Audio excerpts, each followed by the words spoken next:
no passado, quem ficou foi o Palmeiras e vai jogar amanhã contra o Atlético Mineiro na Casa do Galo. Esse jogo vai ser na Arena MRV, amanhã a partir das 7 horas da noite. E vocês conferem ao vivo no Sport TV. É um jogo com Sport TV 4K, minha gente. Que isso. Premier, vocês vão ter a cobertura completa e vão poder acompanhar todas as emoções desse grande duelo.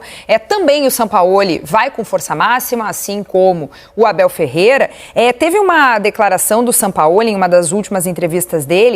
Ele disse que não vai ser possível, nesses jogos, né, do calendário brasileiro, do futebol brasileiro, repetir sempre as escalações. Às vezes a gente acredita muito que a repetição ela é muito importante, eu acho até que de fato é no futebol.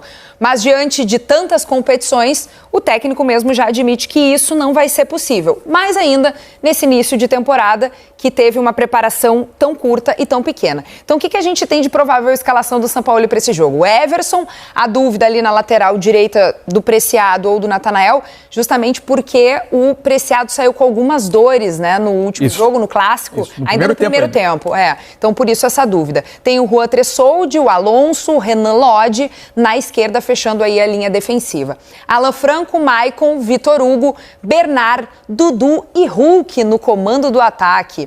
Essa é a escalação do Sampaoli. Do outro lado, campinho do Palmeiras.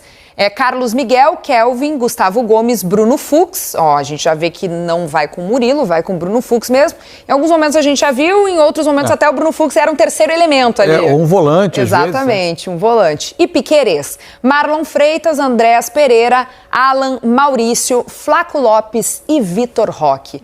Olha, vai ser um belo duelo, minha gente. Belo jogo. Dois times que vêm de vitórias em clássicos. De novo, estamos falando de um time cotado a título, outro que não está incluído nesse início, pelo menos, entre os grandes favoritos. E aí, do lado do que não está entre os favoritos, você tem Hulk, você tem Dudu, você tem Bernard, enfim. É o Campeonato Brasileiro. O mais curioso, como 50 dias, ou pouco mais de 50 dias, são uma eternidade no Brasil, né? O Palmeiras jogou nessa mesma MRV Arena a penúltima rodada do Campeonato Brasileiro. Naquela ocasião, o Palmeiras já tinha meio que encaminhado que não disputava o campeonato, e o Palmeiras voltava da final da Libertadores perdida para o Flamengo contra um Atlético. E, aliás, foi nesse dia que o Flamengo foi campeão brasileiro, inclusive. Foi. E o Atlético tinha perdido a Sul-Americana, mal no Brasileiro, também num final de temporada um tanto melancólico. E agora, de repente, os dois times se reencontram 2 meses depois, num jogo em que o Atlético vem de uma vitória no Clássico, o início de campeonato renova sempre esperanças, o Hulk acabou ficando, todo mundo zerado, e você deve ter um jogo com 2 times com expectativas muito renovadas, certamente. Então, você vê como é um cenário absolutamente diferente do encontro dos dois. Mas nada mal para um começo de Brasileirão, hein, Alex? Mas 2 belos times, se for ver, como jogadores. Esse time do São Paulo, se vier produzir com esses jogadores que tem aí, vai ser para deixar, tomara que venha para deixar o campeonato realmente mais animado. Esse é o time, a não ser o Vitor Roque, que ele colocou no último jogo e rendeu e produziu bem. Né, o Abel. Só que agora ele com o Flaco junto, né? Isso, agora nessa com o Flaco temporada junto. Ainda estava... porque o Vitor Roque ele estava ainda deixando para entrar um pouquinho depois. Mas já é um belo confronto aí nesse início também, para a gente ver como que essa galera vem pro campeonato. Mas, cara, é legal, é gostoso ver o time do Atlético, ver mais times com tanto jogador bom, agora é fazer funcionar. Eu queria falar um pouquinho sobre esse meio-campo do Palmeiras. Em alguns momentos tem se falado e até se criticado o fato das bolas longas, né, acontecerem muito no jogo do Palmeiras. A gente sabe que é um time que tem recurso, é um time que tem repertório e esse é um deles. Agora, com essa dupla ali no meio-campo formada por Andréas Pereira, Marlon Freitas e ainda esse quarteto ofensivo, isso pode dar uma melhorada e uma evoluída na temporada de 2026? Ou vocês não veem isso como um problema tão grave? Sim, vamos lá. Uma coisa é a gente tem que ter, às vezes, o seguinte cuidado. O jeito que a gente, às vezes, gosta de ver futebol, ou eu posso gostar de um jeito, o Alex de outro, a Kelly de outro, não necessariamente é a única forma possível de se ganhar um jogo de futebol. E depende do que o treinador acredita. Não é que é evidente que esse material humano permite ao Palmeiras ter um jogo construído da defesa, se ele quiser, passando pelo chão até chegar numa zona de finalização.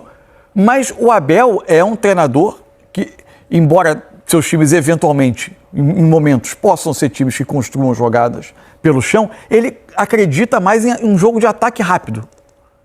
Jogo de pressão, criar volume a partir da pressão, empurra o adversário para trás e a partir daí você pode ter muito cruzamento, ganhar a segunda bola aí fazendo volume, ou roubada de bola e ataque rápido, a jogada finalizada em poucos toques.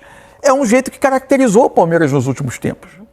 Então, às vezes, eu acho que a gente tem que moldar a expectativa, assim, a gente olhar para esse time. Poxa, esse time pode jogar. Eu acho que o Abel tem que mudar para um jogo de construção desde a defesa, mais cadenciado, com muito acumulando posse e passe. Mas não é o tipo de jogo que ele acredita e que é a especialidade do trabalho dele, né? E ele vai por outros caminhos que foram muito vencedores durante muito tempo. Então, acho que a capacidade do elenco do Palmeiras permite ele jogar de várias maneiras. Isso. Vai ser a cara que o treinador mais acreditar que é o caminho mais curto para vencer jogos. E às vezes eu acho que a análise do tipo, o Palmeiras só joga longo, como se fosse chutão, como se fosse... Não. O dele, a maneira dele enxergar o futebol é essa. Eu vou atrair aqui, se eu tiver um espaço eu quero aproveitar, é na hora. Ele não quer dançar muito, driblar muito, como outros têm outros pensamentos para poder desenvolver essas jogadas. Então ele tem um futebol objetivo.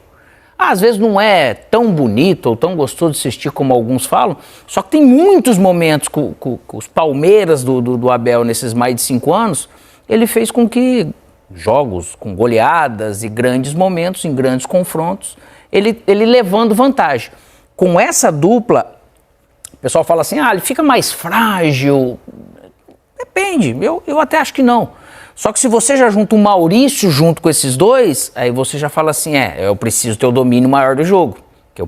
Se eu tenho um volante a mais, o Maurício a menos, então, se eu tenho o controle do jogo, eu acho que vai estar mais ok. E o Marlon Freitas fazendo isso, ou os dois ali, eles podem fazer essas duas funções, o jogo vai poder fluir, porque os dois têm uma capacidade técnica absurda, só que vai precisar muito da ajuda do restante para não sobrecarregar eles sem bola. Nas escalações que a gente mostrou, para mim tem 2 interrogações, isso que o Alex colocou é importante. Vamos colocar de novo, então. Pode colocar. Pra gente acompanhar o raciocínio do Mansur. Vamos lá. Começando pelo lado do Palmeiras. Nos últimos tempos, o Abel durante muito tempo, ele fez a saída com 3 jogadores, 2 zagueiros e um lateral, né? O Marcos Rocha fez isso durante muito tempo. Aí ele passou a fazer com os 2 zagueiros, no caso do time de amanhã, Bruno Fux e Gustavo Gomes, um dos volantes entrando, ou entre os zagueiros, ou na lateral, e os 2 laterais subindo um pouco mais ao mesmo tempo. A minha dúvida é entre Marlon Freitas, se for esse modelo, entre Marlon e Andreas Pereira, quem vai fazer esse primeiro homem e quem vai ficar numa zona mais adiantada para participar do começo da construção. Essa é uma dúvida. Do lado do Galo, se não tiver o Preciado, como é que vai ser a organização do time? No último jogo, o Alan Franco veio fazer a saída de 3 com os outros 2 zagueiros, que amanhã, o que tudo indica, serão o Juan e o Júnior Alonso, para o Preciado jogar como ele está mais habituado, tendo a ala toda, o corredor todo para ele.